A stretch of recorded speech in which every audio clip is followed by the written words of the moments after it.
Some bonds between man and animal run deeper than we'll ever understand. There's a language spoken in silence, a trust built through years of shared hardship that no amount of money can buy. Jake Morrison had felt that connection with horses his whole life, but this wild black stallion was different. Every morning for 3 weeks, the horse broke free from the corral and raced toward Whispering Pine Forest. He always returned with mud on his hooves and pine needles in his mane.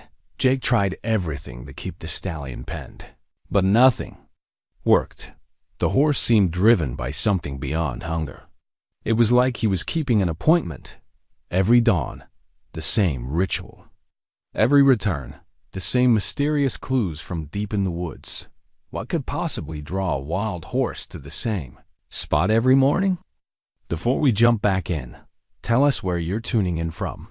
And if this story touches you, make sure you're subscribed, because tomorrow I've saved something extra special for you. The morning air in Cedar Ridge carried the familiar scent of sage and leather, mixed with the promises and disappointments that small frontier towns held close to their weathered hearts. Jake Morrison stood at the edge of the Hartwell Ranch, watching the sun paint the distant mountains in shades of amber and rose. At 63, his hands bore the calluses of 4 decades spent gentling horses, mending fences, and learning the subtle language that passed between man and beast. He pulled his father's pocket watch from his vest, a worn silver timepiece that had counted the minutes of 3 generations of Morrison men. The watch face showed 5:47 a.m., which meant the black stallion would be stirring soon, preparing for his mysterious daily journey. Jake had inherited more than this watch from his father. He'd inherited an understanding that horses possessed wisdom that most men spent lifetimes trying to fathom. Samuel Hartwell, the ranch owner, emerged from the main house with his usual purposeful stride. At 58, Samuel carried himself with the dignity of a man who'd built something lasting from nothing but determination and honest work. His gray beard was neatly trimmed, and his eyes held the kind of steady warmth that made both horses and men trust him instinctively. "Morning, Jake," Samuel called out, his voice carrying easily across the morning stillness. "Our black friend getting ready for his daily adventure?" Jake nodded, his gaze fixed on the corral where the stallion stood alert, ears pricked toward the forest. "Like clockwork, Sam. I've been watching him for 3 weeks now, and I can't make sense of it. That horse has something calling him to those woods every single morning." The stallion was magnificent 17 hands of pure muscle and spirit, with a coat so black it seemed to absorb the early light. His eyes held an intelligence that made Jake's chest tighten with recognition. This wasn't just any wild horse that had wandered onto their land 3 months ago. This animal carried himself with purpose, as if he understood something the rest of them had yet to discover. "Maybe he's got a Mari out there," Samuel suggested, though his tone carried doubt. "Wild horses do strange things for love." Jake shook his head slowly. "I thought about that, but there's no Mari in those woods. I've ridden through Whispering Pine Forest more times than I can count. Besides, look at him, Sam. Really look at him. That's not the behavior of a horse chasing romance. That's the behavior of a horse with a job to do." Samuel studied the stallion with renewed attention. The horse stood perfectly still, but there was an alertness to his posture that spoke of anticipation rather than restlessness. His tail wasn't swishing with irritation, and his ears weren't pinned back with aggression. Instead, he seemed to be listening to something only he could hear. "Your father always said horses could sense things we couldn't," Samuel mused. "Remember how old Buckshot used to act strange before storms? Maybe this fellow's picking up on something we're missing." The mention of his father brought a familiar ache to Jake's chest. Thomas Morrison had been the finest horseman in 3 counties, a man who could gentle the wildest mustang with nothing but patience and understanding. He taught Jake that every horse had a story, and that a wise man learned to listen with more than just his ears. Dad used to say that horses never lie, Jake said quietly. They can't pretend to feel something they don't, and they can't hide what's truly in their hearts. If this stallion is making the same journey every day, there's a reason for it. As if summoned by their conversation, the stallion moved to the gate of the corral. He didn't pace or paw the ground like an impatient horse might. Instead, he simply waited, his dark eyes fixed on the tree line in the distance. There was something almost human in his patience, as if he understood that timing mattered. Sheriff Ben Cooper chose that moment to ride up the dusty path to the ranch house. Ben was a lean man in his 50s, with graying hair and the kind of steady presence that made him well-suited for keeping peace in a town where most conflicts could be settled with honest conversation and mutual respect. He'd been sheriff for nearly 20 years, and Jake had never known him to be anything but fair and thoughtful. "Morning, gentlemen," Ben called out as he dismounted. His horse, a dependable chestnut gelding named Rusty, stood quietly while Ben tied the reins to the hitching post. "Thought I'd stop by and check on your mysterious visitor." Samuel gestured toward the corral. "He's getting ready for his morning constitutional. Jake here thinks there's more to it than we're seeing." Ben approached the fence and studied the stallion with the same careful attention he brought to everything in his jurisdiction. Beautiful animal. Any idea where he came from? "None," Jake replied. "He just showed up one morning about 3 months back, already wearing that halter but no brand. Acted like he belonged here from the first day." The stallion's halter was indeed puzzling, well-made leather, but weathered in a way that suggested years of use. There were no identifying marks, no maker's stamp, nothing to indicate where it had come from. It fit the horse perfectly, as if it had been crafted specifically for him. "Have you tried following him?" Ben asked. Jake felt heat creep up his neck. "I've thought about it. Seems like prying, though. A horse has a right to his secrets, same as a man." Samuel chuckled. "That's Jake for you, Ben. He'd give a horse voting rights if he could." "There's wisdom in respecting boundaries," Ben said diplomatically. "But there's also wisdom in understanding your neighbors. If this horse is up to something that might affect the community, we should probably know about it." The 3 men fell silent as the stallion moved to the gate and stood waiting. The sun had climbed higher now, painting the corral in golden light. Jake checked his father's watch again. 6:15 a.m., right on schedule. "Watch this," Jake said softly. The stallion lifted his head and released a low, melodious whinny that seemed to carry farther than it should. The sound had an almost musical quality, like a call across vast distances. Then, with fluid grace, the horse reared slightly and brought his front hooves down on the gate latch. The mechanism, worn from years of use and recently loosened by Jake's deliberate negligence, gave way easily. "I'll be damned," Ben whispered. "How long has he been able to do that?" "Since the second day he was here," Jake admitted. "I kept fixing the latch, and he kept figuring it out. Finally decided to let him have his way and see what happened." The stallion pushed through the gate and paused, looking back at the 3 men as if acknowledging their presence. There was something almost courteous in the gesture, as if he were saying goodbye before departing on important business. Then he turned and began moving toward the forest, not at a run, but with the steady, purposeful gait of someone who knew exactly where he was going. "Every morning," Jake said, watching the horse disappear into the tree line. "He's back by noon, always with the same signs: mud on his hooves, pine needles in his mane, sometimes bits of bark caught in his tail. But here's the strange part. The mud isn't from any creek I know in those woods, and the pine needles are from trees that don't grow in the sections of forest where a horse could easily travel." Samuel and Ben exchanged glances. "You thinking there's something we should be concerned about?" Samuel asked. Ben considered this carefully. "Hard to say. Could be innocent, could be something worth looking into. Tell you what, Jake, if you Decide to follow him one of these days, let me know. Might be good to have backup if there's more to this than we're seeing. I appreciate that, Ben. Truth is, I've been thinking about it more and more. That horse is trying to tell us something, I'm sure of it. As they watched the last glimpse of black disappear into the green shadows of whispering pine forest, Jake felt a familiar stirring in his chest. It was the same feeling he'd gotten as a boy when his father would tell stories of the old days, of hidden treasures and lost fortunes that lay waiting for the right person to discover them.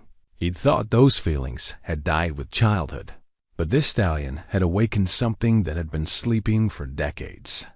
The morning routine continued. Around them, ranch hands beginning their daily tasks, cattle moving slowly toward fresh pasture, the comfortable sounds of a working ranch coming to life. But Jake's attention remained fixed on the forest, wondering what secrets lay hidden in its depths and why a horse would be so determined to visit them every single day. By evening, the stallion would return, and the cycle would begin again. But Jake was beginning to suspect that this particular cycle was building towards something larger, something that would change not just his understanding of horses, but his understanding of the very ground beneath his feet.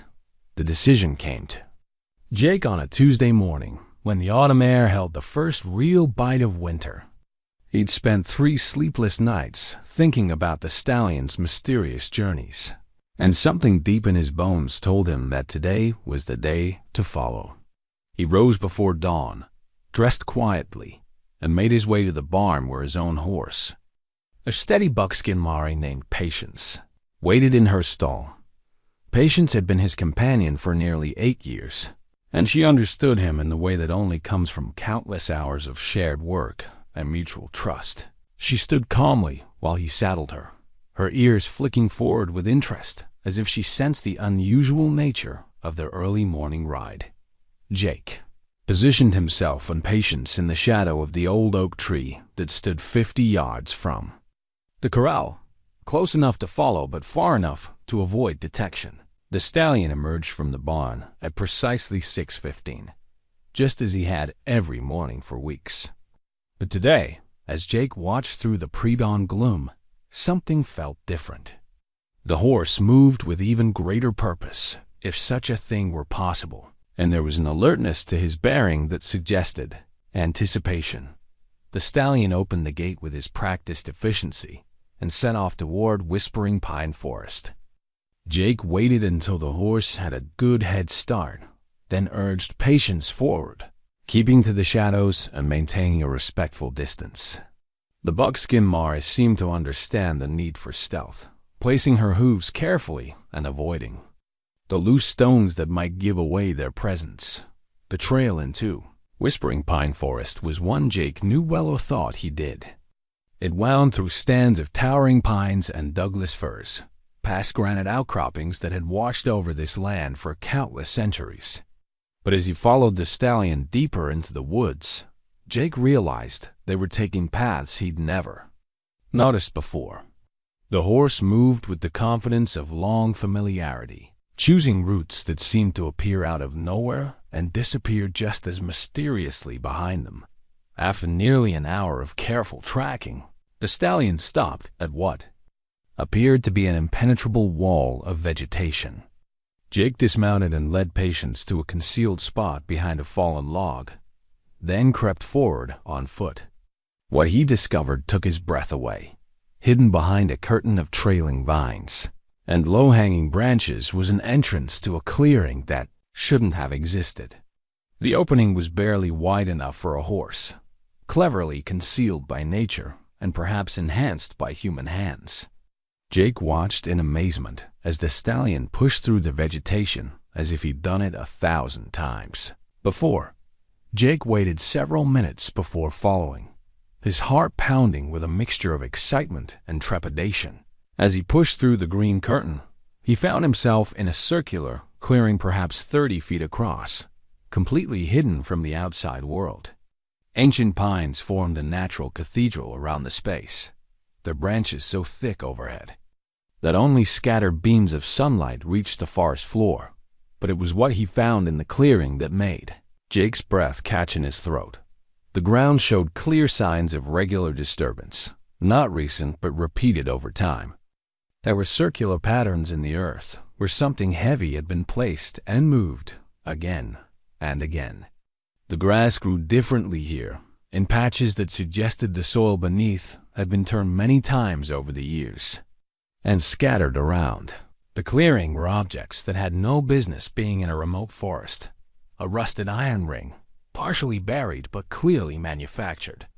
Fragments of what looked like very old leather. And most intriguingly, several stones arranged in patterns that were definitely not natural. The stallion stood in the center of the clearing, and Jake was startled to realize the horse was looking directly at him. There was no surprise in those dark eyes, no fear or anger at being followed. Instead, there was something that looked almost like relief, as if the stallion had been waiting for someone to discover this place. Jake stepped fully into the clearing, moving slowly and keeping his hands visible. "Well, boy," he said softly, "what exactly have you been trying to show me?" The stallion moved to one side of the clearing and began pawing at the ground with his front hoof. Not the random pawing of an impatient horse, but deliberate, focused digging. Jake approached carefully and knelt beside the disturbed earth. What he found there made his pulse quicken. Partially buried in the soft soil was a horseshoe, but not just any horseshoe. This one was made of iron so old it had taken on a deep brownish patina, and its shape was subtly different from modern horseshoes. More tellingly, it was far too large for the stallion's hooves. This shoe had been made for a much bigger horse, probably a draft animal or a very large riding horse from decades past. As Jake brushed the dirt away from the horseshoe, the stallion moved to another spot and repeated his pawing motion. Here, Jake found fragments of metal that might once have been buckles or hardware from tack. And buried beneath those fragments was something that made his hands tremble. A piece of leather so old it was nearly petrified, but still recognizable. As part of a saddlebag. "Someone's been here before," Jake whispered to himself. "Someone with a horse, and they buried something." The stallion moved to a third location, this one near the base of the largest pine tree. The earth here was more compacted, as if it had been disturbed and then carefully packed down. Jake found more artifacts. A piece of iron that might have been part of a bed, several more leather fragments, and something that made his heart race, a tarnished button that was clearly very old, possibly military in origin. But it was what he found at the fourth location that changed everything. Buried just a few inches beneath the surface, wrapped in what remained of an oiled cloth, was a piece of paper. The paper was brown with age and partially deteriorated, but enough remained for Jake to make out writing. The ink was faded, but he could still read fragments. Buried here for safekeeping, will quote, and when the war ends, And most intriguingly, double quotes, 17 paces north of the old oak. Jake looked around the clearing with new eyes. There, on the far side of the space, stood a tree that was clearly much older than the pines surrounding it, a massive oak that had probably been growing here when the first settlers arrived in the territory. The stallion was watching him again, and Jake could swear there was approval in the horse's expression, as if the animal had been waiting for someone smart enough to put the pieces together. "You've been guarding this place, haven't you?" Jake said, his voice filled with wonder. "Someone hid something here, and somehow you know about it." The horse whinnied softly, a sound that seemed to echo strangely in the enclosed space. Then, without warning, the stallion moved to the edge of the clearing and stood alert, ears pricked forward in alarm. Jake heard it too, the sound of hoofbeats approaching through the forest. Someone else was coming, and from the speed and direction, it wasn't a casual rider. Jake quickly gathered the artifacts he'd found and stuffed them into his jacket pocket, then moved to where patients waited beyond the clearing. Through the vegetation, he caught a glimpse of two riders on unfamiliar horses, moving through the forest with the confidence of men who knew where they were going.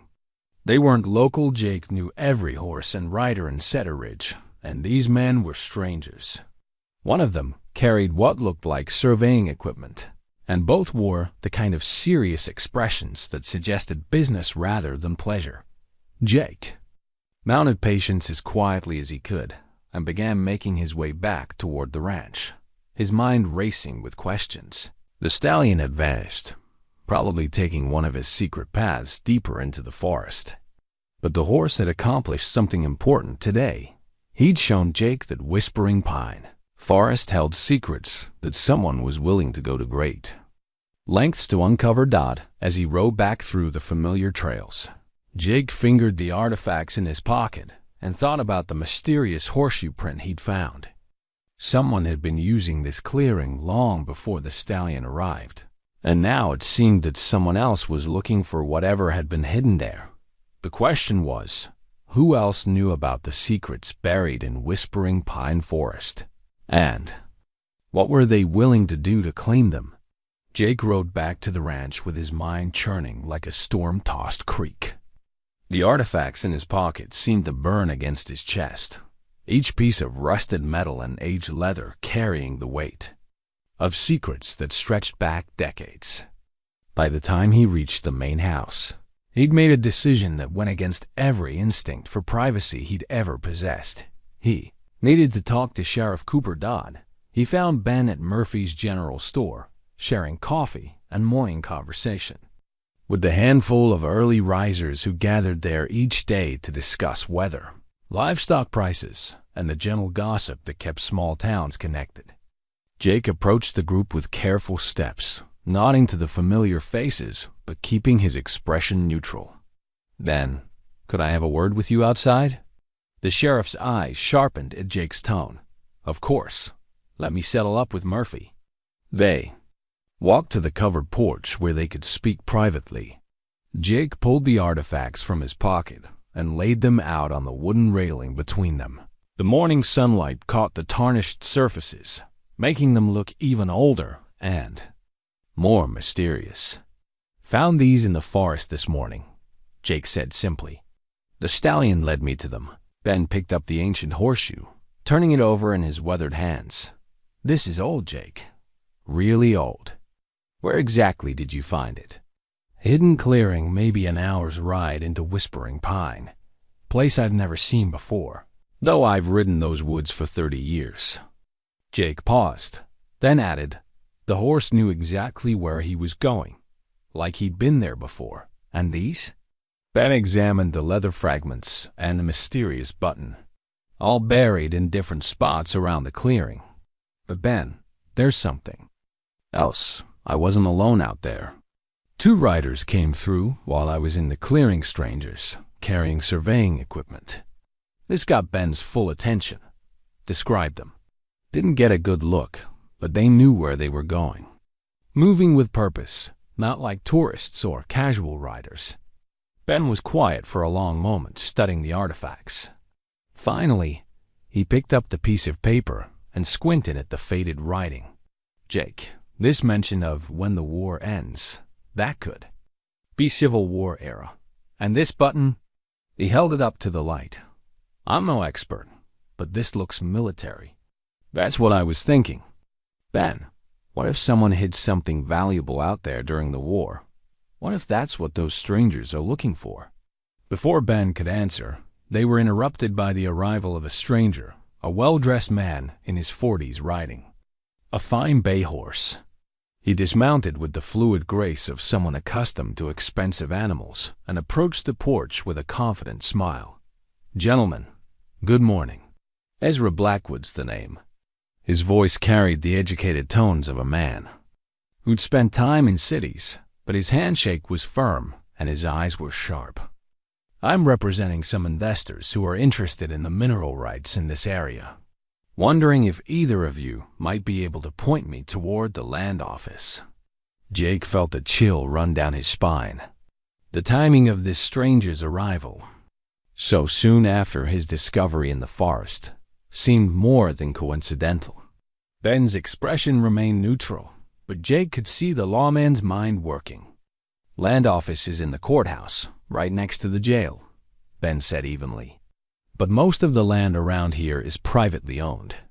The Hartwell Ranch controls a good portion of what you're probably interested in. Blackwood's smile never wavered. Excellent. I'll be sure to speak with Mr. Hartwell. Tell me, have there been any unusual discoveries in the area recently? Sometimes mineral deposits are indicated by unexpected findings. Jake kept his face carefully blank, but his hand moved instinctively to cover the artifacts on the railing. What kind of findings would those be? Oh, old mining equipment, unusual rock formations, that sort of thing. My investors are particularly interested in areas that might have seen activity during the Civil War period. Amazing what people buried back then, thinking they'd come back for it later.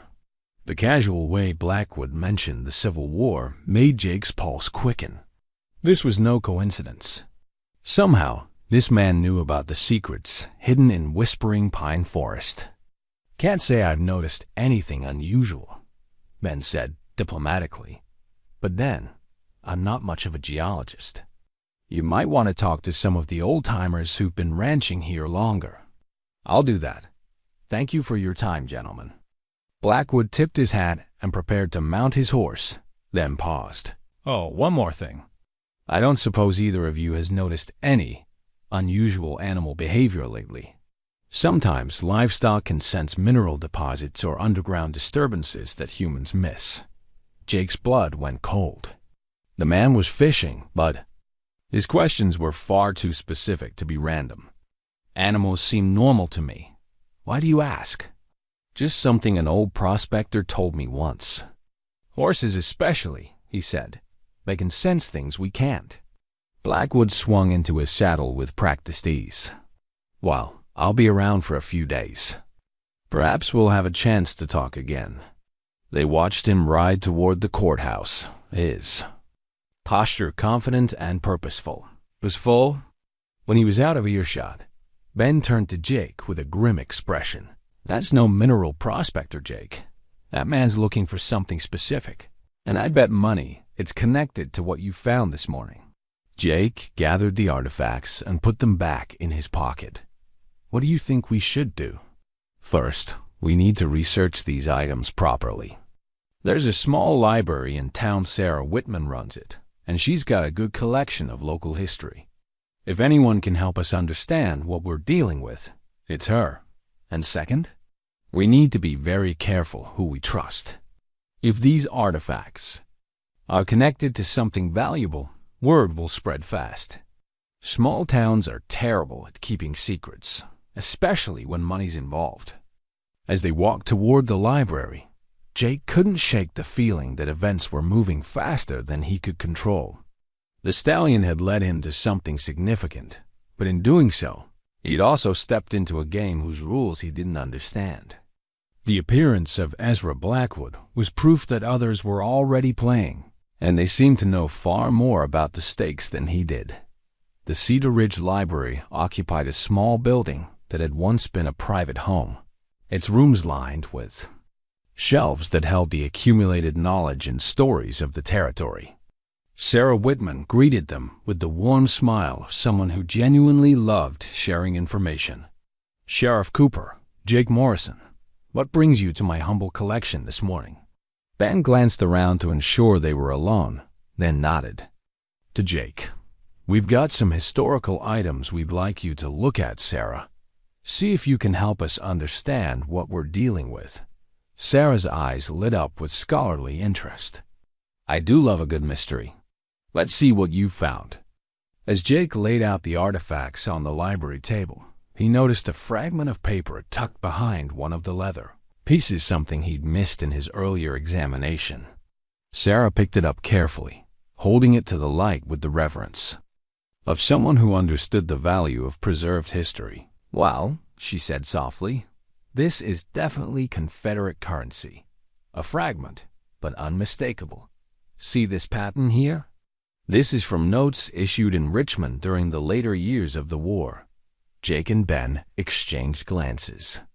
Confederate money in the Colorado Territory suggested something far more significant than a simple mineral claim. It suggested that someone had been carrying a substantial amount of Southern currency into Union territory, and that alone was worth investigating further. Sarah Whitman's fingers moved across the Young's Confederate currency fragment with the delicate touch of someone accustomed to handling precious documents. Her eyes, magnified slightly by wire-rimmed spectacles, studied every detail of the faded paper with scholarly intensity. "This is fascinating," she murmured, reaching for a magnifying glass from her desk drawer. "The paper quality and ink composition suggest this was printed in the final years of the war, probably 1863 or 1864. But what makes it really interesting is that it's been deliberately cut. See these edges? Someone removed specific portions of the bill." Jake leaned closer, studying the fragment. Why would someone cut up money? Could be several reasons. Sometimes people use parts of bills as identification codes, or to create matching pieces that could be reassembled later as proof of identity. During the war, there were elaborate schemes for moving money and valuables across enemy lines. Ben rubbed his jaw thoughtfully. "Sarah, what do you know about outlaw activity in this area during the Civil War?"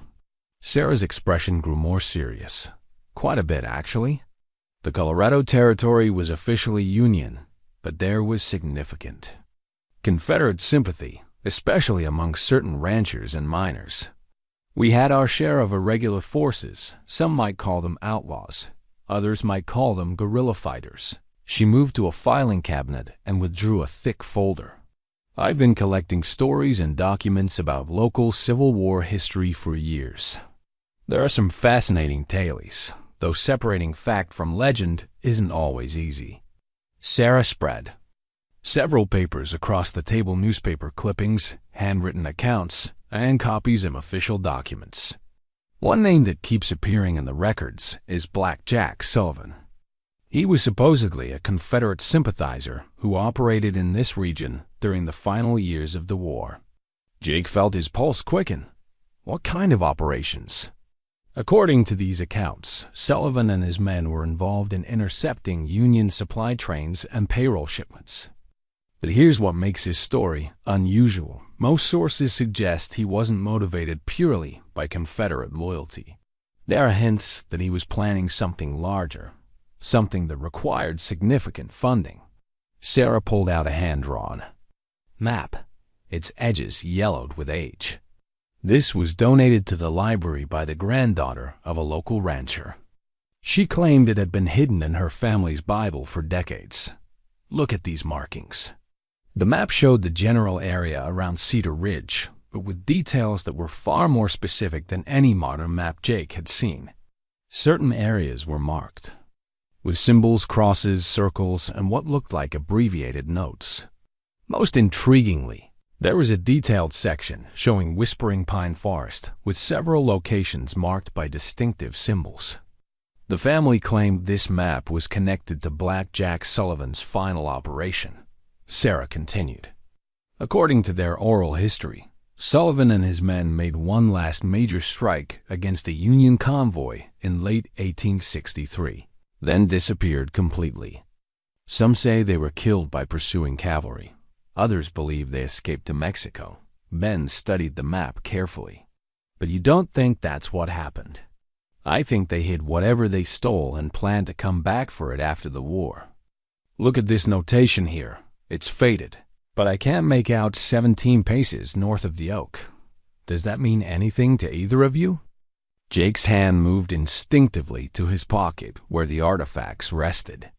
The paper fragment he'd found had contained almost identical wording. "Sarah, would you mind if I showed you something else?" He pulled out the piece of paper from the clearing and laid it beside the map. The similarity in handwriting was unmistakable, and several of the partial words on Jake's fragment matched annotations on the map. Sarah's eyes widened. "Jake, where did you find this?" "In the forest." The stallion led me to it. Sarah looked from the paper to the map and back again. I think you found evidence of Black Jack Sullivan's final cache. According to the stories I've collected, he and his men stole a significant amount of Union Treasury bonds in their last raid.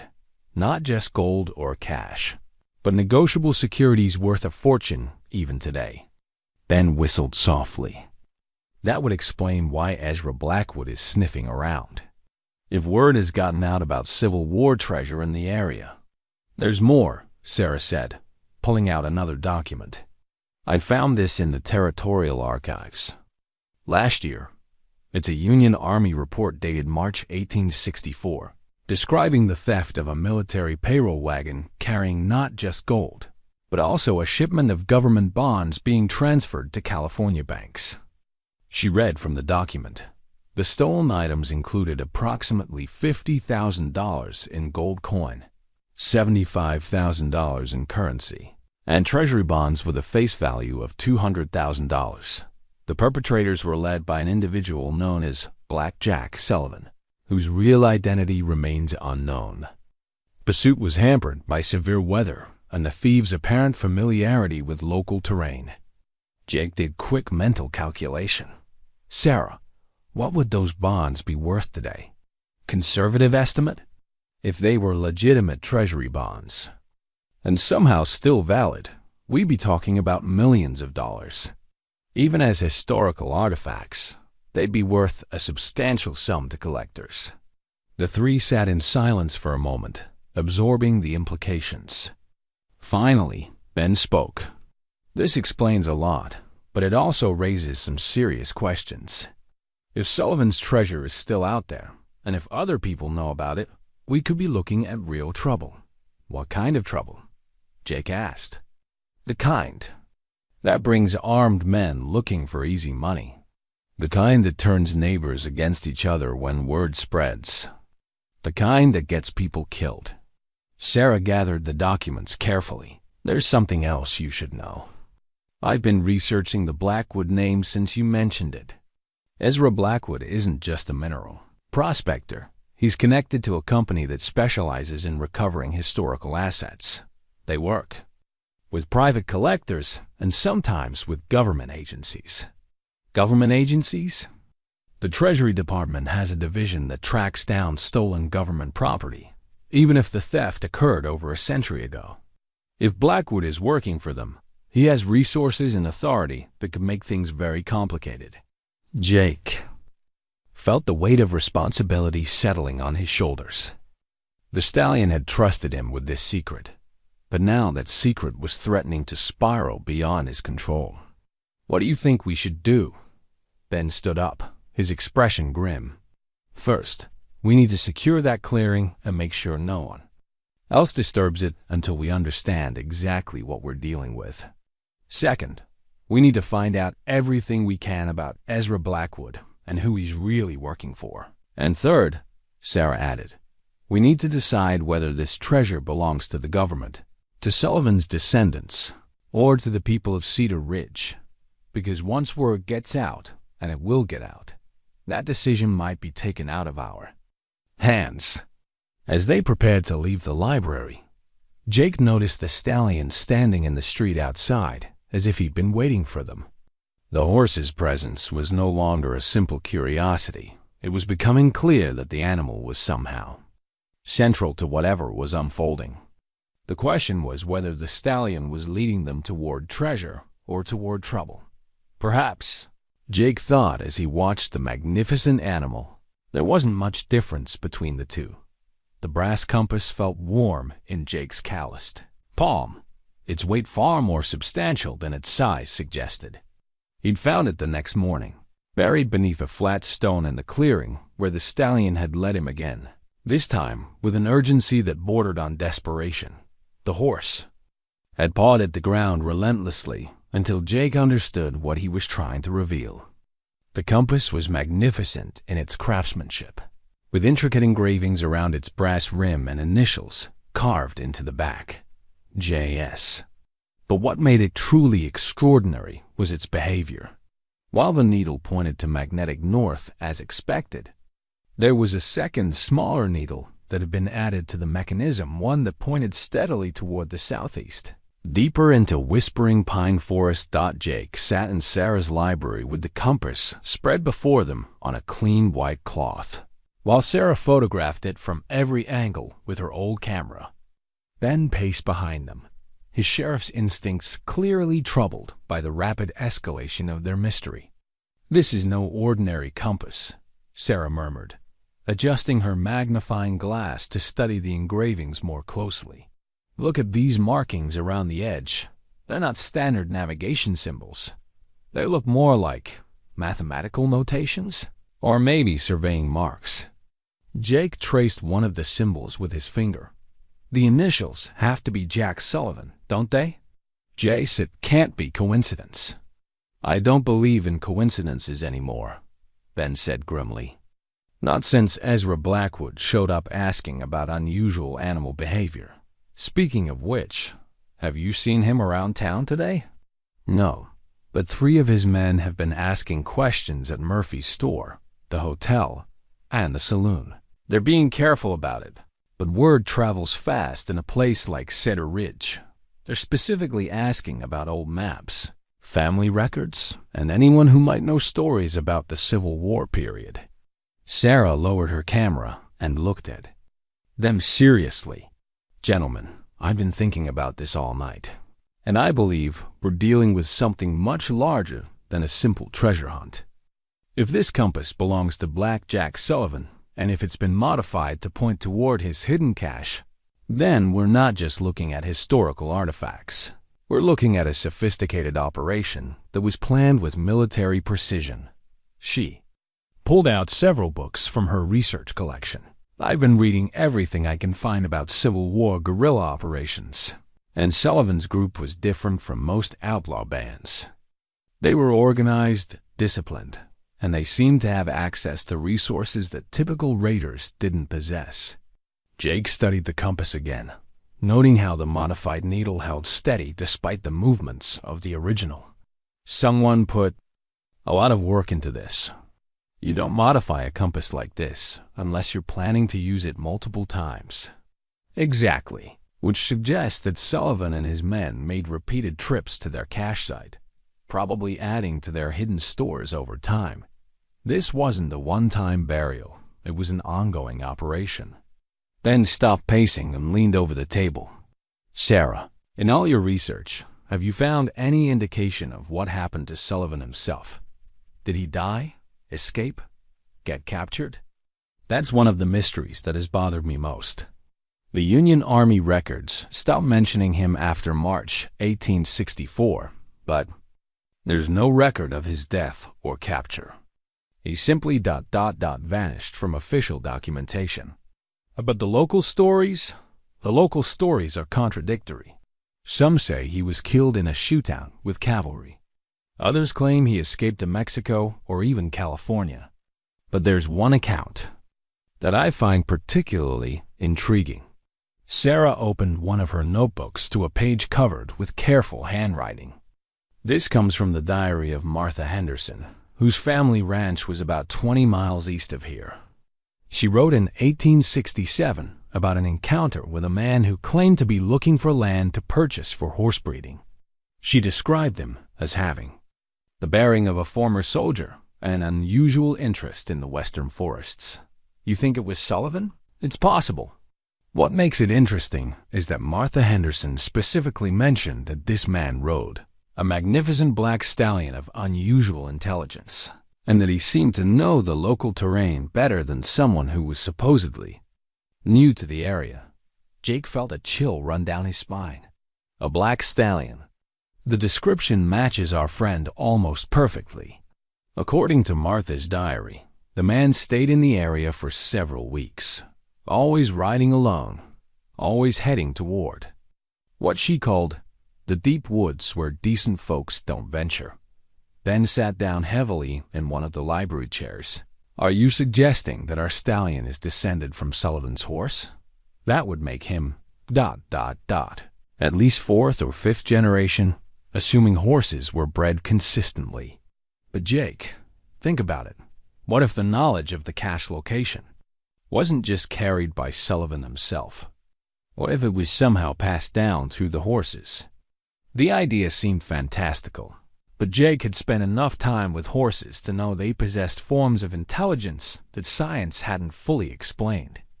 Horses have remarkable memory for places. If Sullivan's stallion made repeated trips to the cache site, and if that horse sired offspring who were also taken there, then the location could have been passed down through generations, not as conscious knowledge, but as ingrained behavior, like the migration patterns of wild animals. Sarah's eyes were bright with excitement. And if Sullivan survived the war, if he really did return to this area, he might have continued using the cache site for years. His horse would have learned every detail of the route, every landmark, every safe path through the forest. The implications were staggering. Jake looked down at the compass, imagining Blackjack Sullivan holding this same instrument, following its modified needle through the wilderness to check on his hidden fortune. So our stallion isn't just randomly visiting the forest. He's following a route that's been bred into his bloodline for over 50 years. That's my theory. And if I'm right, then this compass isn't just a navigational tool. It's the key to finding Sullivan's complete cache, not just the artifacts you've discovered so far. Ben stood up abruptly. Then we need to use it, today, before Blackwood and his men figure out what we're dealing with. It's dangerous, Sarah warned. If Blackwood is monitoring the area, following the compass could lead us right into his hands. It's more dangerous to leave Sullivan's treasure where Blackwood can find it without us. At least if we locate it first, we can decide what to do with it. Jake pocketed the compass, feeling its weight like a responsibility he'd never asked for. The stallion trusts me. If this really is about his ancestors' legacy, then maybe I owe it to him to see this through. As they prepared to leave the library, Sarah grabbed Jake's arm. Be careful. If this treasure is as significant as I think it is, there are people who would kill for it. And if the government really is involved through Blackwood's agency, you could be walking into something that's way beyond what a small-town sheriff can handle. Jake nodded, but his mind was already focused on the forest, on the stallion, and on the brass compass that might hold the key to a mystery that had been waiting over half a century to be solved. Whatever secrets Blackjack Sullivan had hidden in Whispering Pine Forest, Jake was determined to uncover them before someone else did it first. The Union Army document crackled like dry leaves as Sarah unfolded it on the library table. Jake had never seen her hands shake before, but they trembled slightly as she smoothed the yellowed paper that had arrived that morning in a package from the Territorial Archives. I requested this weeks ago, but I never expected ... She trailed off, her eyes scanning the official letterhead and formal language of military correspondence. Ben leaned forward, reading over her shoulder. What is it, Sarah? It's a special order from the Department of the Treasury, dated April 15th, 1864. Listen to this. Colonel Marcus Webb is hereby authorized to pursue and recover stolen Treasury bonds valued at $200,000 face value, taken from a Union convoy near Cedar Ridge, Colorado Territory. Recovery of said bonds is deemed essential to Union financial stability. Jake felt his stomach tighten. $200,000 in 1864 money. But here's the crucial part, Sarah continued, her voice dropping to almost a whisper. Should bonds prove unrecoverable through conventional means, authorized personnel are empowered to offer amnesty to perpetrators in exchange for voluntary return of stolen property. This amnesty extends to all criminal charges related to said theft. The three sat in stunned silence. Finally, Ben spoke. They were willing to let Sullivan go free if he returned the bonds. It gets better, Sarah said, turning the document over. There's a handwritten note on the back, signed by Colonel Webb. Himself, suspect known as Sullivan believed to be acting under orders from higher authority. Investigation suggests possible Confederate intelligence operation rather than common banditry. Recommend caution in approach. Jake's mind raced. Sarah, what if Sullivan wasn't just an outlaw? What if he was a Confederate agent, operating behind Union lines? That would explain the military precision of his operations, the sophisticated planning, and the fact that he seemed to have resources beyond what a typical outlaw band could command. Ben stood and walked to the window, gazing out at the quiet street where Cedar Ridge went about its daily business, unaware of the drama unfolding in their midst. It would also explain why he never came back for the treasure. If he was a Confederate operative, he might have been recalled to Richmond or killed in the final campaigns of the war.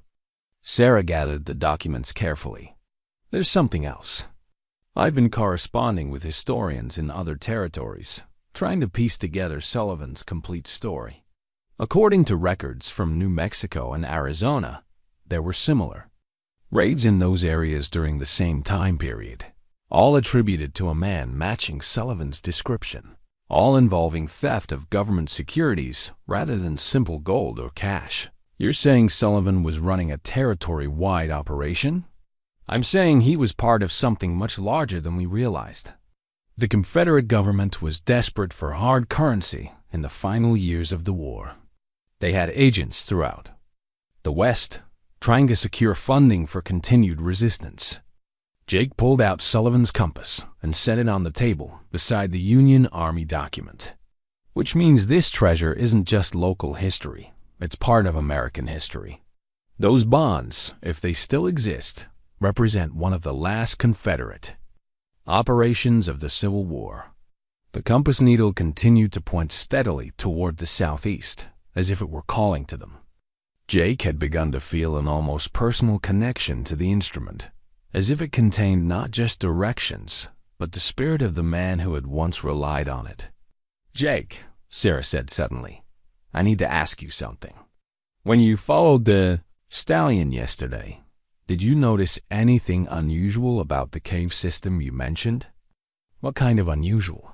Man-made modifications, stonework, carved symbols, anything that suggested human engineering rather than natural formation. Jake thought back to his exploration of the caves. The Stallion had led him to a network of limestone chambers that extended deep into the hillside. There were some areas that seemed too regular to be natural, and there were markings on the walls, but I couldn't make sense of them in the lamplight. Sarah's eyes lit up with scholarly excitement. Jake, I think Sullivan and his men created a sophisticated storage system, not just a simple buried cache. If they were planning to operate in this area for an extended period, they would have needed secure, weatherproof storage for documents, currency, and other sensitive materials. Like an underground treasury. Exactly. And if I'm right about Sullivan's true mission, those caves might contain more than just stolen bonds. They might contain Confederate intelligence documents, operational plans, maybe even correspondence with Richmond. Ben returned to the table, his expression troubled. Sarah, if you're right about all this, then we're not just dealing with treasure hunters. We're dealing with people who might have government authority to seize everything you've described. You mean Blackwood. Blackwood, and whoever he's working for. If the Treasury Department or some other federal agency has finally tracked down Sullivan's operation, they're not going to be interested in sharing their findings with local civilians. Jake felt a surge of protective anger. The Stallion had trusted him with this secret, had led him to discoveries that connected him to the land and its history in ways he'd never imagined. The idea of federal agents swooping in to claim everything seemed like a violation of that trust. What if we got there first? He asked quietly. Sarah looked at him with concern. Jake, if federal agents are involved, removing artifacts from the site could be considered theft of government property. And if we don't, they'll take everything and we'll never know the complete story. Besides, those agents don't have any more legal claim to Sullivan's cash than we do. The war's been over for 50 years. Ben rubbed his jaw. a gesture Jake recognized as his thinking pose. There might be a middle ground. What if we documented everything we found before anyone else got there? Created a complete record that couldn't be hidden or classified. You mean like an archaeological expedition? Something like that. Sarah, you got photography equipment, right? And notebooks for detailed descriptions? Yes, but Jake, this isn't just about documentation anymore. If you're going back to those caves, you need to understand that you're probably being watched.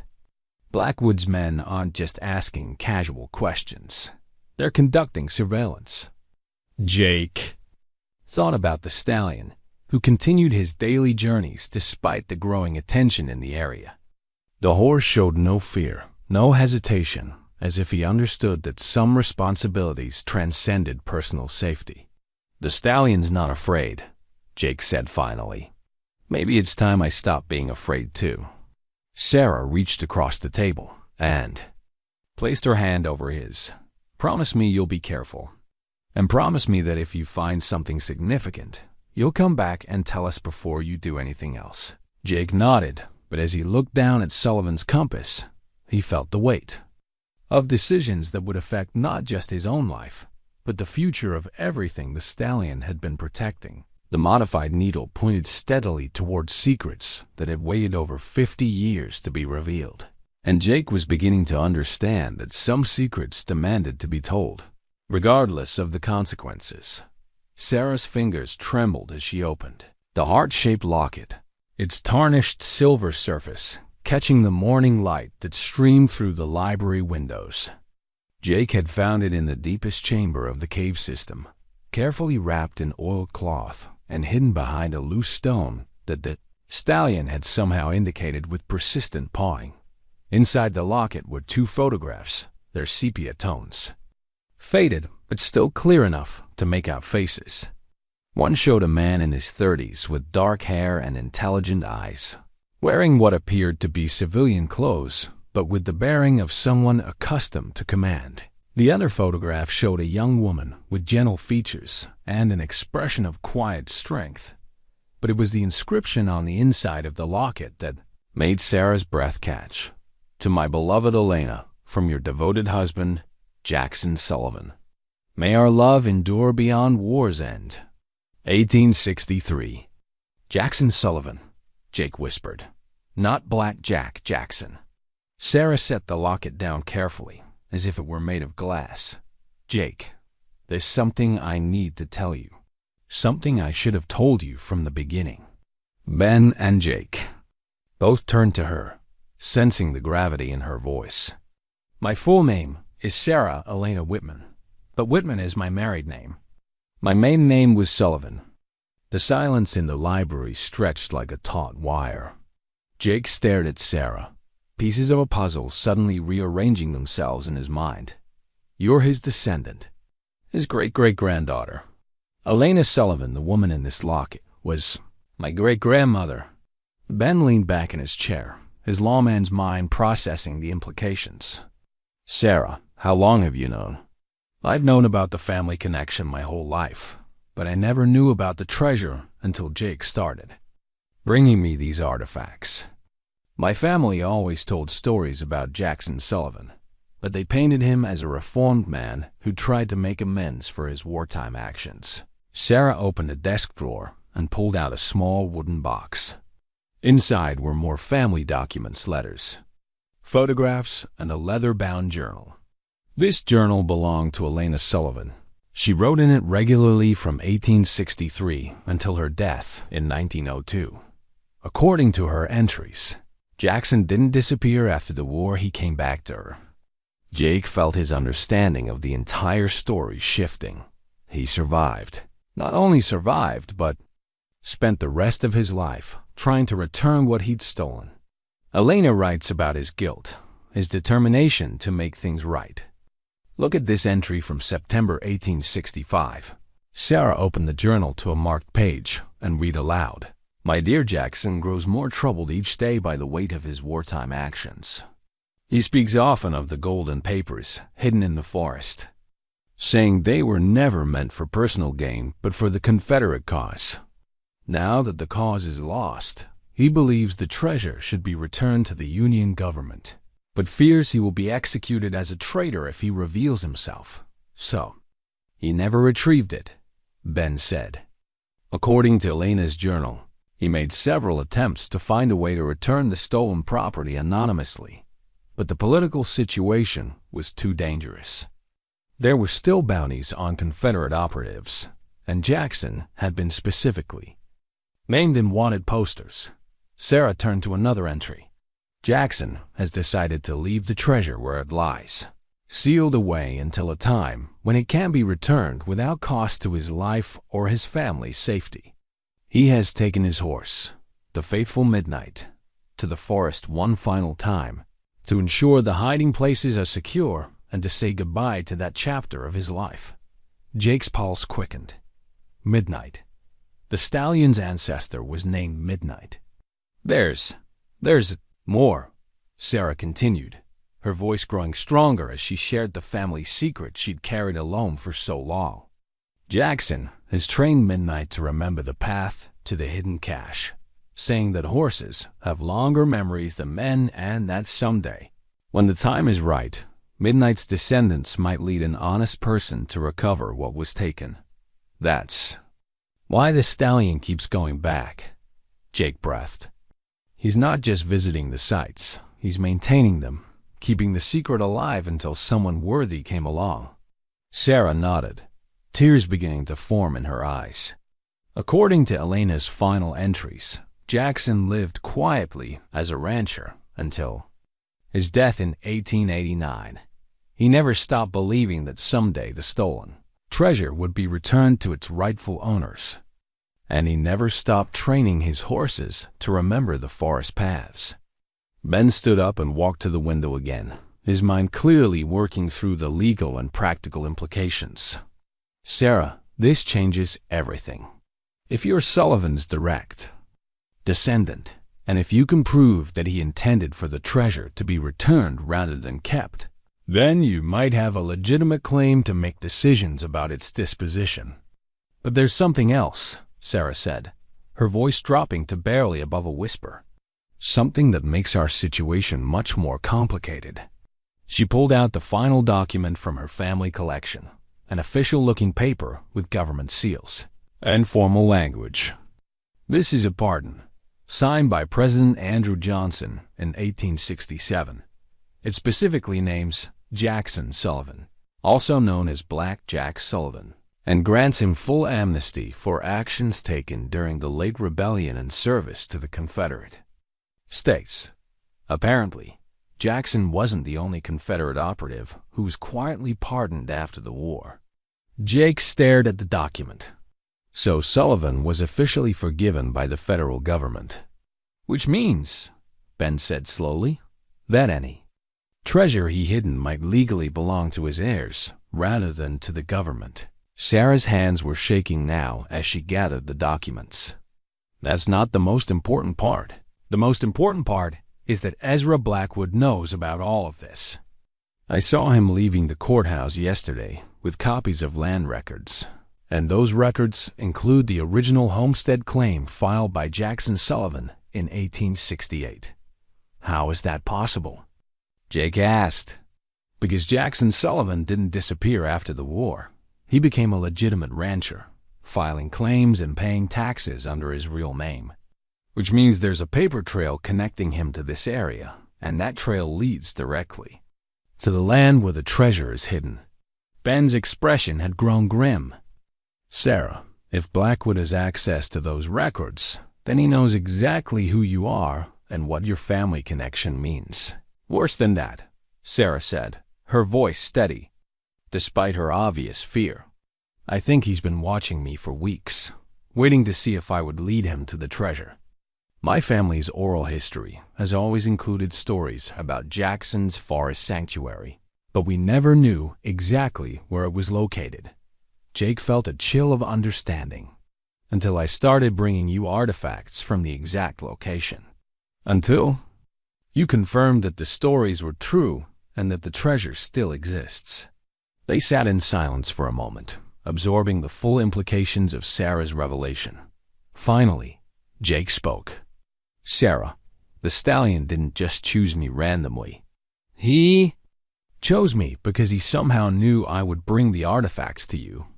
He's been trying to reunite Jackson Sullivan's treasure with Jackson Sullivan's family." Sarah wiped her eyes and looked at the locket again, studying the faces of her ancestors. "Jake, there's one more thing. According to Elena's journal, the treasure isn't just gold and bonds. Jackson hid documents that prove the entire Confederate intelligence operation in the Colorado Territory was directed by someone in the Union government, someone who was selling information to both sides. A double agent. Someone high enough in the Union command structure to know about payroll shipments and treasury transfers. Jackson stole those documents along with the money, intending to expose the traitor after the war. But when he was pardoned, he realized that revealing the truth might destabilize the fragile peace that was being built. Ben whistled softly. "So the treasure contains evidence of Civil War treason. Evidence that certain people might kill to keep buried," Sarah said quietly. "People who might have descendants in government positions today." Jake looked out the window, where the Stallion stood waiting in the street, as if he'd been listening to their conversation. The magnificent animal seemed to sense the gravity of what had been revealed, his posture alert and his dark eyes fixed on the library windows. "Then we're not just protecting a treasure," Jake said. "We're protecting a truth that someone has been trying to hide for 50 years. Jackson Sullivan's journal felt heavy in Jake's hands as he read by lamplight in the pre-dawn darkness of his small cabin. The leather-bound diary had been hidden in the deepest recess of the cave system, wrapped in multiple layers of oiled cloth, and sealed with wax that had somehow preserved it for over 50 years. Sarah had insisted he take it home to read privately, understanding that some revelations required solitude to fully absorb. The entries were written in a careful, educated hand that spoke of a man far more complex than the Black Jack of local legend. As Jake read, a portrait emerged of someone torn between duty and conscience, trapped by circumstances that offered no clear path to redemption. March 15th, 1864. Jake read aloud to the empty cabin. "The operation becomes more troubling with each passing day. What began as service to the Confederate cause has become something darker. Colonel Harrison continues to provide Union convoy schedules and payroll information, but his motives have shifted from Confederate sympathy to personal greed. I fear we have become pawns in a game where the only winners are those who profit from prolonged conflict." Jake set the journal down and rubbed his tired eyes. Through his window, he could see the Stallion standing in the corral, alert despite the early hour. The horse had been restless all night, as if sensing that events were building toward some kind of resolution. The journal entries continued through the spring and summer of 1864, chronicling Sullivan's growing disillusionment with the Confederate intelligence operation and his discovery that Colonel Harrison was selling information to both sides while positioning himself to profit from the chaos. June 2nd, 1864. Harrison has revealed his true nature at last. He cares nothing for Union or Confederate victory, only for the personal fortune he has accumulated through betrayal of both causes. The documents I have gathered prove his treachery beyond doubt, but they also implicate dozens of others, including men I have come to respect despite our political differences. To expose Harrison would destroy careers and lives that deserve better fate. Jake understood now why Sullivan had chosen to hide the evidence rather than reveal it. The end of the war had brought a fragile peace that might have been shattered by revelations of widespread corruption and double-dealing. But it was the final entries that made Jake's hands tremble as he read. August 10th, 1864. I have made my decision. The treasure will remain hidden until such time as its revelation can serve justice rather than vengeance. Harrison believes I perished in the cavalry attack near Boulder Creek, and I will allow him to continue in that belief. My horse Midnight and I have prepared the final cache, sealed with mechanisms that will preserve the contents for decades if necessary. Should I not survive to reclaim these items myself, I trust that Providence will guide an honest soul to discover them when the time is right. Jake felt a chill as he realized that Sullivan had been writing about him across the span of 50 years. The Stallion's behavior, the careful preservation of artifacts, the way everything had unfolded, and it was as if Sullivan had somehow engineered Jake's discovery from beyond the grave. The sound of approaching horses brought Jake to his window. In the pre-dawn gloom, he could make out at least 6 riders moving purposefully toward the ranch. Even in the dim light, he recognized Ezra Blackwood's distinctive silhouette in the lead. Jake quickly gathered Sullivan's journal and the other artifacts, stuffing them into a leather saddlebag. Whatever Blackwood wanted, it wasn't going to be a friendly conversation. He slipped out the back door of his cabin and made his way to the corral, where the stallion waited with an alertness that suggested the horse had also noticed the approaching riders. Jake saddled Patience quickly but quietly, then opened the gate for the stallion. "Time to go, boy," he whispered to the black horse. "I think your ancestor's secret is about to be tested." The stallion moved beside Patience as they made their way into the forest, taking paths that Jake was beginning to recognize as part of an elaborate network that Sullivan had probably used for covert movements during the war. The horses moved with practiced stealth, their hooves making almost no sound on the forest floor behind them. Jake could hear Blackwood's men reaching his cabin. There were shouts, the sound of doors being forced open, and the angry voices of men who had found their prey gone. Jake and the horses reached the hidden clearing just as the first light of dawn began filtering through the pine canopy. But they weren't alone. Sarah was already there, having apparently arrived during the night. She sat beside a small campfire, Sullivan's compass in her hands and a grim expression on her face. "They came to my house around midnight," she said without preamble. "Ben and I barely got out before they broke down the door." "Where's Ben now?" "Hiding in the caves with most of the artifacts we've collected. Jake, we're not just dealing with treasure hunters anymore. Blackwood has federal marshals with him, and they have warrants for our arrest." Jake dismounted and approached the fire. "Warrants for what?" "Theft of government property, interference with a federal investigation, and conspiracy to conceal evidence related to national security." "National security?" "The war ended 50 years ago." Sarah held up Sullivan's compass, its modified needle, still pointing steadily toward the southeast. "Not according to the federal government. Apparently, there are still classified aspects of Civil War intelligence operations that haven't been declassified. Colonel Harrison's treason wasn't just personal corruption. It was part of a larger network that continued operating after the war ended." The implications hit Jake like a physical blow. "You're saying people are still covering up Harrison's crimes?" "I'm saying that some of Harrison's descendants and associates have spent 50 years building careers and fortunes based on secrets they thought were safely buried. The last thing they want is for Sullivan's evidence to surface." The sound of horses approaching through the forest made them both freeze. But instead of Blackwood's men, Sheriff Ben Cooper emerged from the tree line, leading his horse and carrying a rifle across his saddle. "They're about 20 minutes behind me," he said urgently. "At least a dozen men, all armed, all with federal authority. Jake, Sarah, we need to make some decisions fast."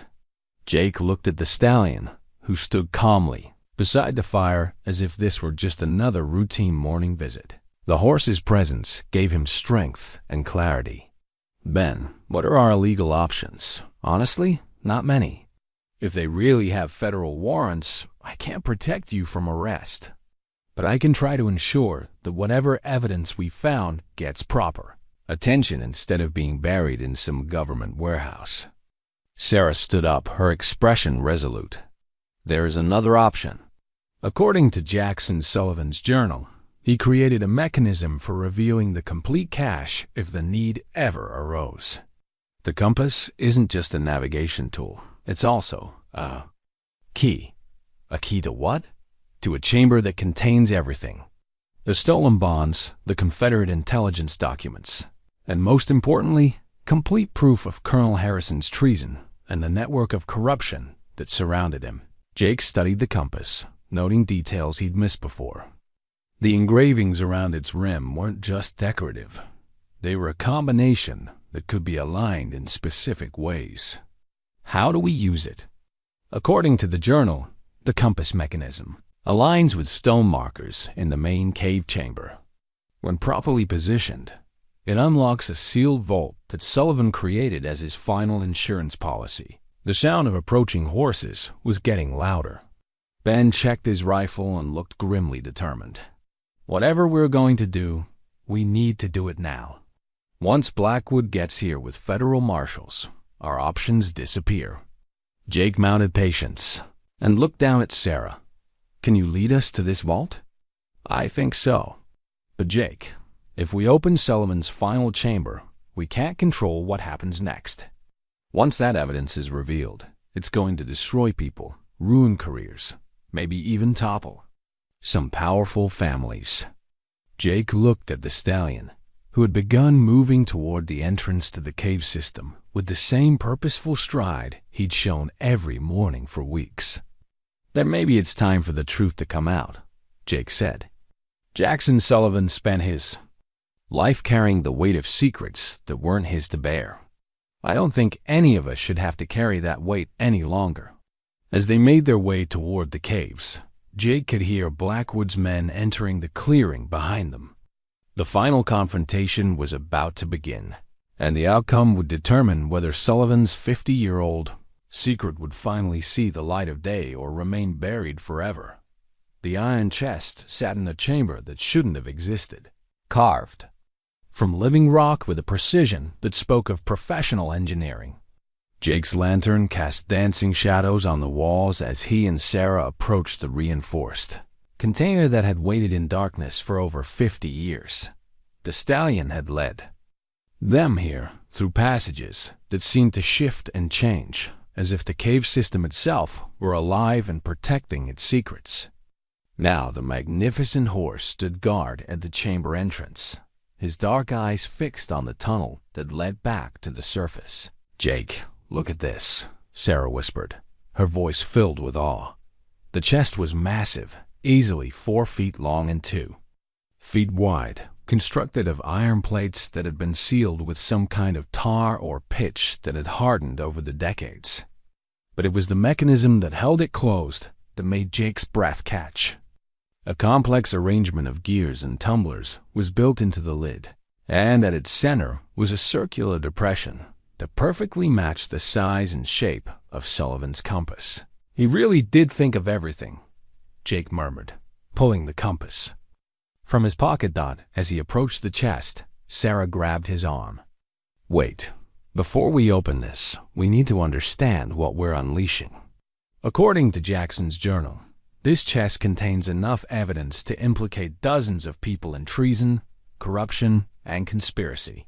Some of those people might still be alive, and some of them might have children and grandchildren who've built their lives on blood money, Jake replied grimly.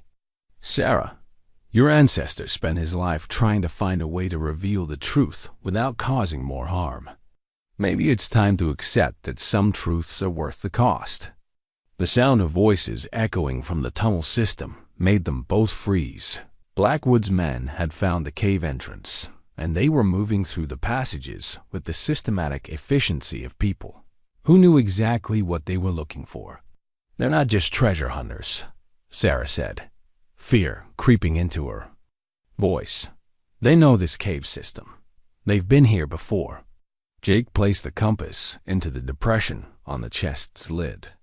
It fit perfectly, and as he began to turn it, the mechanism responded with a series of clicks and grinding, sounds that echoed through the chamber like the awakening of some ancient machine. The lid opened with surprising ease, revealing contents that made both Jake and Sarah gasp in amazement. The chest was divided into several compartments, each carefully lined with oiled leather and containing items that had been preserved in remarkable condition. The first thing Jake saw was money stacks of Union Treasury bonds, their official seals still crisp and their denominations clearly visible even in the lantern light. But it was the sheer quantity that overwhelmed him.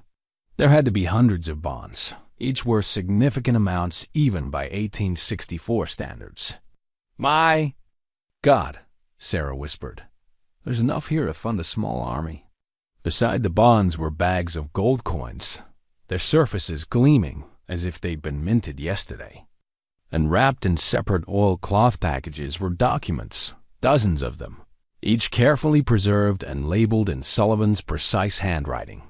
Jake picked up one of the document packages and read the label. Colonel Harrison's correspondence with Confederate agents 1863 to 1864. Another was marked Union payroll schedules provided to enemy forces, and a third read evidence of weapon sales to both armies. But it was the largest package that drew Jake's attention, one labeled simply, "The Complete Truth About the Colorado Territory Intelligence Network." As Jake reached for this package, the sound of approaching footsteps grew louder. Ezra Blackwood's voice carried clearly through the tunnels, giving orders to his men with military precision. "Seal the secondary entrances. I want every exit covered before we proceed to the main chamber." Sarah grabbed Jake's arm. "They know exactly where we are. This isn't a search, it's a planned operation." Jake stuffed as many documents as he could into his jacket pockets, then grabbed several bags of gold coins. "Sarah, take the bonds. We need to get this evidence out of here before they can destroy it." The Stallion suddenly appeared at the chamber entrance, his ears pinned back and his posture tense. The horse moved with urgent purpose, pressing against Jake and Sarah as if trying to herd them toward the back of the chamber. There must be another way out, Sarah realized. The Stallion knows something we don't. Jake followed the horse's lead, discovering that what had appeared to be solid rock was actually a concealed passage, its entrance hidden behind a carefully constructed stone panel. The Stallion pushed through the opening with familiar ease, clearly having used this route before. As they gathered the most important contents of the chest, footsteps echoed from the main tunnel. Ezra Blackwood emerged into the chamber, followed by 6 armed men wearing the badges of federal marshals. "Mr. Morrison, Miss Whitman," Blackwood called out in a tone that was almost conversational, "I believe you have something that belongs to the United States government."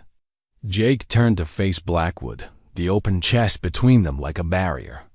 "This belongs to Jackson Sullivan's heirs, and according to his presidential pardon, he was a free man when he hid it." Blackwood smiled, but there was no warmth in the expression. "Mr. Morrison, you're operating under several misconceptions. First, Jackson Sullivan's pardon was revoked posthumously when evidence of continued treason came to light. Second, anything in that chest is classified government property related to ongoing national security matters." Ongoing?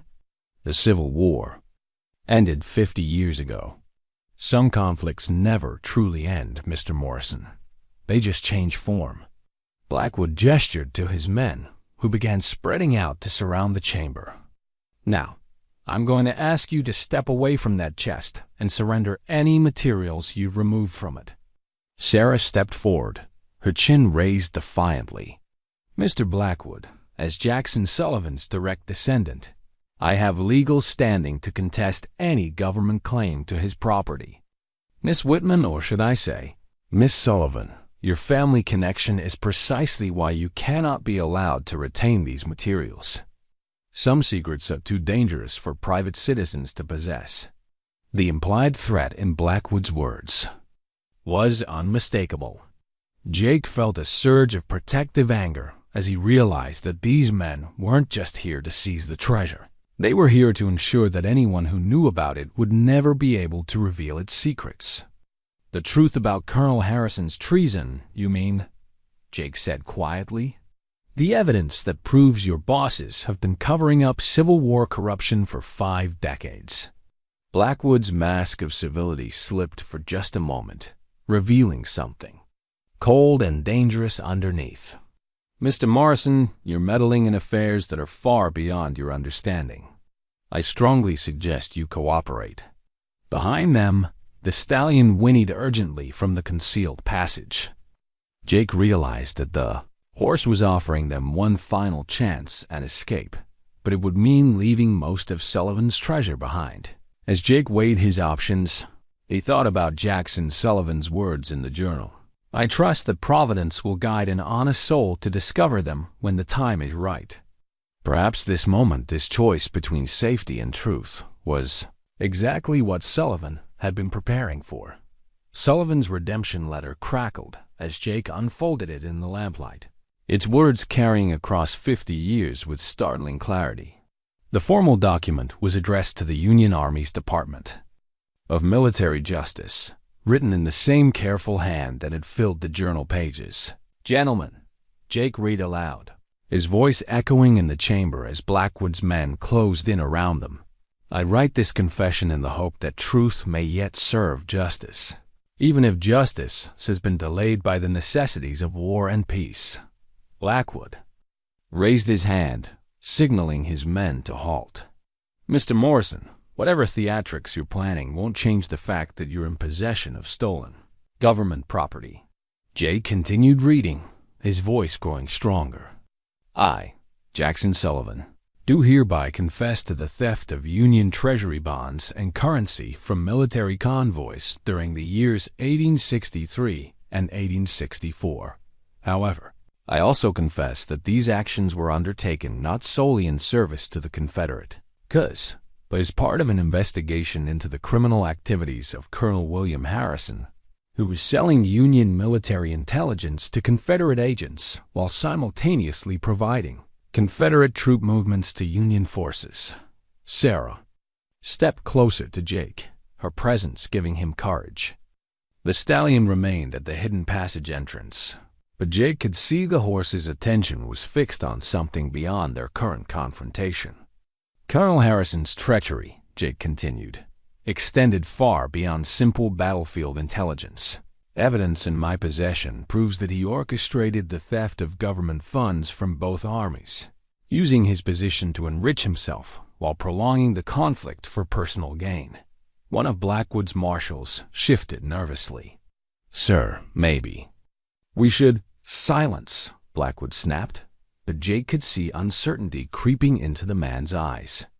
I have gathered this evidence, Jake read on, not for personal enrichment, but to ensure that Harrison's crimes do not go unpunished. However, the end of the war has created a situation where revealing this information might cause more harm than good. I therefore place these materials in a secure location, with instructions that they be revealed only when justice can be served without destroying the fragile peace our nation requires. Jake looked up from the letter to meet Blackwood's gaze directly. He wasn't a traitor, Blackwood. He was trying to expose one. That letter proves nothing, Blackwood replied, but his voice lacked its earlier confidence. Sullivan was a Confederate agent who stole government property. The contents of that chest belonged to the United States Treasury. Then why are you so afraid of what's in it? Sarah challenged. If Jackson Sullivan was just a common thief, why would the federal government send a dozen armed men to prevent 3 civilians from reading his confession? The stallion suddenly reared and released, a piercing whinny that echoed through the caves like a battle cry. The sound was immediately answered by other horses approaching through the tunnel system. Ben Cooper's voice rang out from the main passage. Blackwood, this is Sheriff Cooper. You're operating outside your jurisdiction, and I've got 20 armed citizens who disagree with your methods. Jake felt a surge of hope as he realized that the townspeople of Cedar Ridge had followed them into the caves. The stallion's morning cries hadn't just been calling to his human friends. He'd been summoning help. Samuel Hartwell appeared in the chamber entrance, flanked by ranch hands and townspeople that Jake recognized from Murphy's store and the local saloon. They were armed with hunting rifles and the kind of determined expressions that came from protecting their own. "Ben's right, Blackwood," Samuel called out. "You've got no authority to threaten our people or seize property on private land." Blackwood's men found themselves outnumbered and surrounded, but their leader maintained his composure. "Sheriff Cooper, you're interfering with a federal investigation." "I have warrants. Warrants issued by people who don't want the truth to come out," men interrupted. "Jake, Sarah, why don't you tell everyone what you found in that chest?" Jake held up Sullivan's confession letter. Jackson Sullivan wasn't a traitor. He was trying to expose a Union officer who was selling information to both sides and stealing government money for personal profit. A murmur ran through the gathered townspeople. These were people who understood the value of truth and the cost of corruption. "More than that," Sarah added, pulling out another document from the chest. It gathered evidence that this corruption continued after the war ended. Colonel Harrison and his associates used their ill-gotten gains to build business empires and political careers that lasted for decades. "Which explains," Ben said, looking directly at Blackwood, "why certain people are so eager to keep this evidence buried." Blackwood's hand moved toward his weapon, but he found himself facing 20 rifles held by people who knew how to use them. His federal marshals looked uncomfortable with the odds. "You don't understand what you're unleashing," Blackwood said desperately.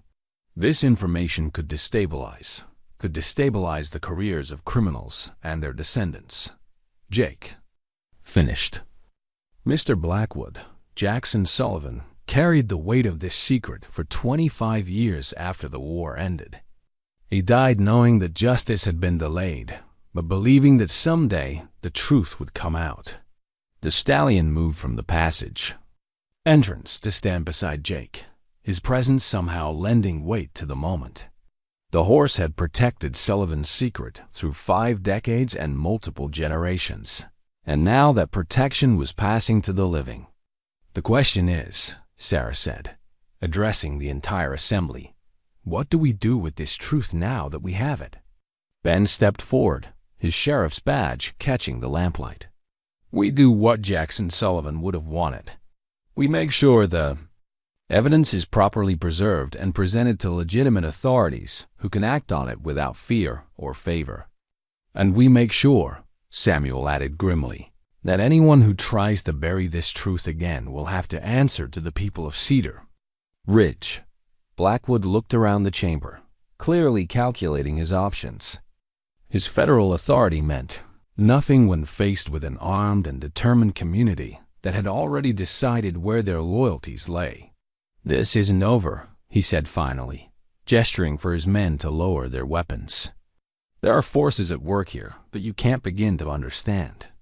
"Maybe," Jake replied, carefully folding Sullivan's confession letter and placing it back in his jacket. "But there are also forces that have been waiting 50 years for justice.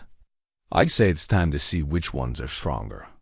As Blackwood and his men retreated through the tunnels, Jake felt the weight of responsibility settling on his shoulders. The Stallion had chosen him to be the guardian of Sullivan's legacy, and now the guardianship extended to ensuring that the truth finally saw the light of day. The treasure had been found, but the real work was just beginning. The bronze memorial plaque gleamed in the morning sunlight, its inscription simple but profound. "In memory of Jackson Sullivan, 1832 to 1889, and his faithful horse Midnight. Honor lies not in the secrets we keep, but in the truths we find courage to reveal." Jake stood beside the Stallion at the edge of what was now officially known as the Sullivan Historical Preserve, watching as the last of the construction crews finished their work on the visitor center. 6 months had passed since that confrontation. In the caves, and the changes to Cedar Ridge had been remarkable. The story of Jackson Sullivan's treasure had spread far beyond the boundaries of their small town, but not in the way that brought chaos and greed. Instead, Sarah's careful documentation and Ben's methodical presentation of evidence to state and federal authorities had transformed the discovery into something that served the community rather than destroying it. "Hard to believe it's really finished," Sarah said, approaching from the visitor center where she'd been arranging displays of Sullivan's artifacts. She now served as the preserve's curator and chief historian, having found her life's calling in protecting and sharing her ancestors' legacy. The federal investigation into Colonel Harrison's corruption network had indeed caused upheaval, but the kind that cleansed rather than destroyed. 3 prominent political families had seen their reputations crumble when evidence of their ancestors' treason came to light, and several business empires built on Civil War profiteering had faced legal challenges that would continue for years. Ezra Blackwood had disappeared shortly after the confrontation in the caves, his government credentials proving to be less official than he'd claimed.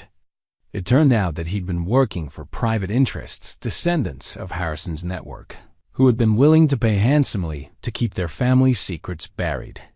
"The Treasury Department's final report came in yesterday," Ben said, joining them at the memorial site. "They've officially recognized Jackson Sullivan's pardon and acknowledged that his actions were undertaken to expose treason rather than committed. The bonds and currency have been declared the property of his estate." Sarah smiled, but there was deep satisfaction rather than greed in her expression, which means the decision to donate everything to establish this preserve was legally sound. Jake watched the stallion move among the memorial stones that marked significant sites throughout the preserve. The horse had adapted to his new role as the preserve's unofficial guardian with the same dignity he brought to protecting Sullivan's secret. Visitors often commented on the animal's intelligence and his uncanny ability to lead them to exactly the locations that would most interest them. "The educational programs are booking up months in advance," Sarah continued. "Schools from 3 states want to bring students here to learn about Civil War history and the importance of moral courage. And the tourism revenue is already making a difference to local businesses," Ben added. "Murphy's store is expanding. The hotel is booked solid through next year. And Samuel's Ranch is offering historical tours that are more popular than cattle drives ever were." Jake felt a deep sense of contentment as he considered how dramatically their lives had changed. He'd been offered the position of head groundskeeper for the preserve, which allowed him to continue working with horses while sharing Sullivan's story with visitors from around the country. But it was the personal changes that meant the most to him. Sarah had become not just a colleague, but a dear friend, whose passion for historical truth had inspired his own sense of purpose. Ben had been re-elected sheriff by the largest margin in the county's history, his handling of the federal confrontation having earned him widespread respect. And Samuel Hartwell had transformed his ranch into a living museum that demonstrated how the past and present could coexist productively. "There's something I want to show you both," Sarah said, pulling a letter from her jacket pocket. "This arrived this morning, addressed to the preserve." She unfolded the letter and began to read.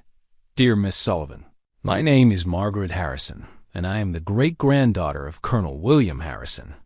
I have been following the news coverage of your historical preserve with great interest and considerable family shame.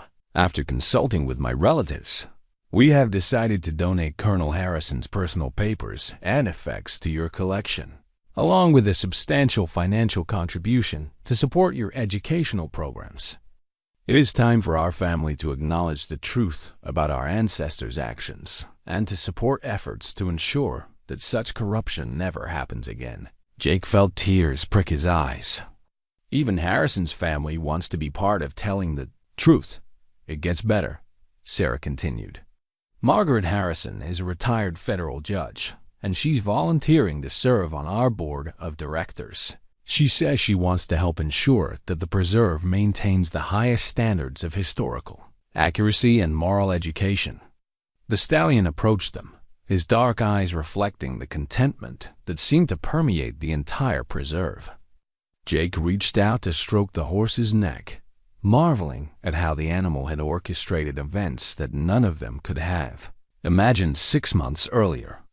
"You know," Jake said thoughtfully, "I've been thinking about what Jackson Sullivan wrote in his journal about trusting Providence to guide an honest soul to discover his secret when the time was right." "What about it?" Ben asked. "I don't think he was just talking about me. I think he was talking about all of us, about a community that would choose truth over profit, justice over convenience. The Stallion didn't just lead me to the treasure. He led us all to become the kind of people Sullivan hoped we would be." Sarah nodded, her eyes bright with unshed tears. "My great-great-grandfather spent years carrying the weight of secrets that weren't his responsibility to bear. But by hiding those secrets, he created an opportunity for future generations to choose differently.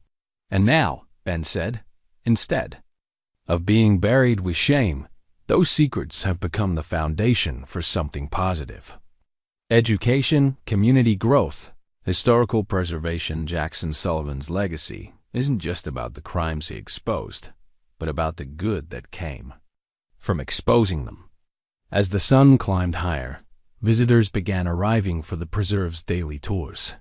Families with children, elderly couples interested in Civil War history, students working on research projects, all drawn by the story of a man who had chosen conscience over convenience and a horse who had protected that choice across generations. Jake watched the Stallion move among the visitors, leading children to the memorial stones and seeming to pose patiently for photographs. The horse had found his purpose in sharing Sullivan's story rather than simply guarding his secret. "I have one. More surprise," Sarah said, producing a small wrapped package. This arrived yesterday from the Smithsonian Institution. She unwrapped the package to reveal Sullivan's compass, now beautifully restored and mounted in a custom display case. A note from the museum's director explained that they had borrowed the compass for authentication and conservation, and were now returning it as a permanent loan to the preserve. "They want to feature our story in their exhibit on Civil War intelligence operations," Sarah explained. "But they insisted that the compass belongs here, where Sullivan intended it to be found." Jake took the display case and held it up to the light, watching the compass needles point toward their eternal destinations, one toward magnetic north, the other toward the main cave entrance, where Sullivan's final cache had waited for over 50 years. "Some treasures," Jake said quietly, "are worth more than gold." The Stallion whinnied softly, as if in agreement, then turned and began walking toward the forest trails. That would take him past the memorial sites and back to the cave system, where his ancestors' master had hidden more than money. He had hidden hope for a future when truth would triumph over corruption. Jake followed the Stallion's lead, understanding that while Sullivan's secret had been revealed, the horse's work was far from over. There would always be visitors to guide, stories to share, and new generations to inspire with the tale of how one man's courage and one horse's faithfulness had created something beautiful from the darkness of war and betrayal. As they walked together into the preserve that had grown from Sullivan's legacy, Jake realized that some bonds between man and animal really do run deeper than anyone can understand, deep enough to bridge generations, deep enough to transform secrets into truth, and deep enough to prove that the best treasures are the ones we choose to share rather than the ones we try to keep for ourselves.